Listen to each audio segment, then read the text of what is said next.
Okay, so when you're hiring a full-time employee, two things. You need to be aware that some of these people will have more than one job.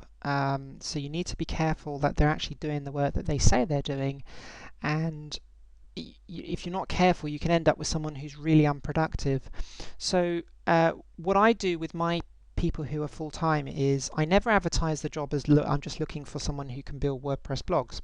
I will say, so for instance, if I'm looking for someone who's going to install WordPress blogs, say I want someone who's going to build me, AdSense websites, I will employ somebody and make it very clear in the advertisement, to make it very clear in the contract with them that your job is going to be to build, I don't know, let's say 30 AdSense sites per week.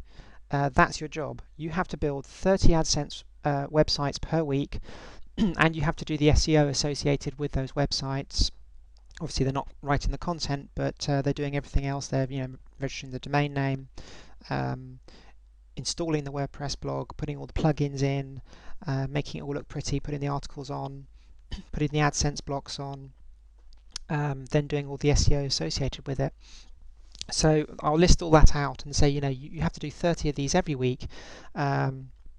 And you won't be paid until you've completed that task. So because it's amazing when you hire these people, suddenly you won't hear from them for 3 days, and it will be, oh, my brother was sick, or we had a power outage, or the internet went down, and this will go on and on and on. And then they'll be very surprised when you say you're going to fire them. They won't understand it. So this was a real problem for me, and I actually did find out that one of my employees was actually working for somebody else, hadn't told me, and that's why they were really underproductive.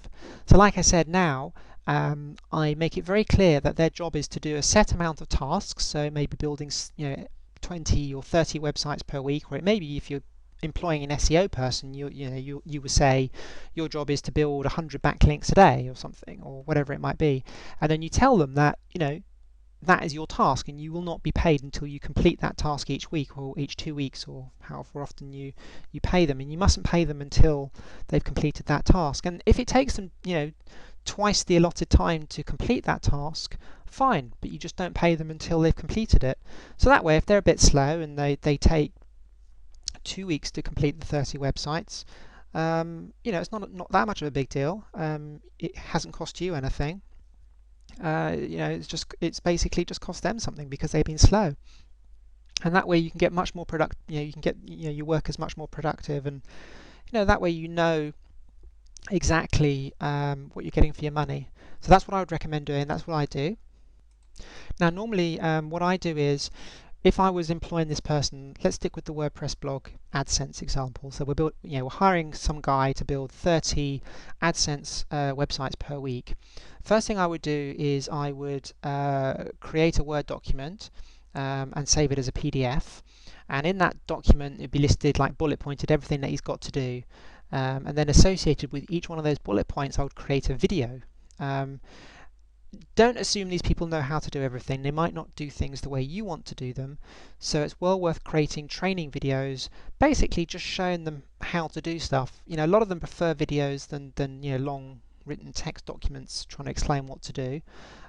So what I use is a program called Jing, Jing. It's totally free. If you go to a website called jingproject.com, you can download it for free. It works on a PC and a Mac, and here it is up here.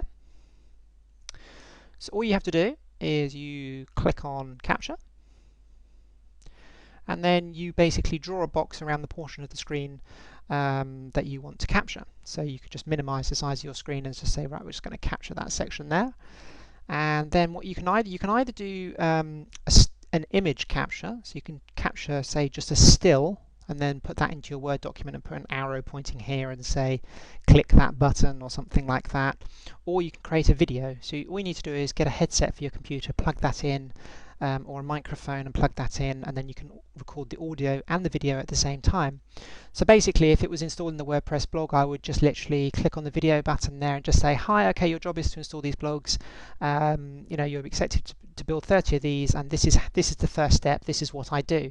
And then I would literally just build one of these blogs, really quickly and just say, it's when you're installing the blog, it's really important that you check this button here and you make sure that this plugin is installed with these settings this way.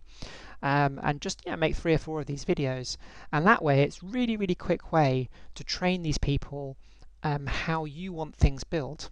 And the great thing about Jing is that you can save the video and then you can actually upload it to their website, or you can actually upload it to your own website if you prefer, and then it automatically generates a link which you can then cut and paste into an email, and then he can open the video straight away and view it. And that way it's really quick way just to quickly show somebody how to do something. Likewise, if they've done something wrong, you can just create a really quick video and just say, look, you've done this wrong, you put this button here in it, it should be here, and it's got rounded corners and it should actually be square.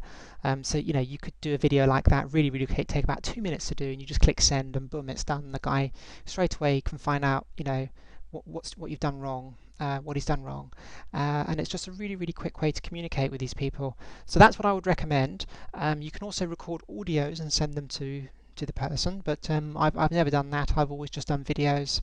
And Skype is another great way to communicate, so you can do a Skype phone call with the person, just to sort of do a little interview if you want, just to basically, if you talk to them on the phone, you can very quickly get an idea if they know what they're talking about. Another great way of just checking to make sure that the person isn't just sort of getting his friend down the road to do the work for him. He's actually doing the work himself.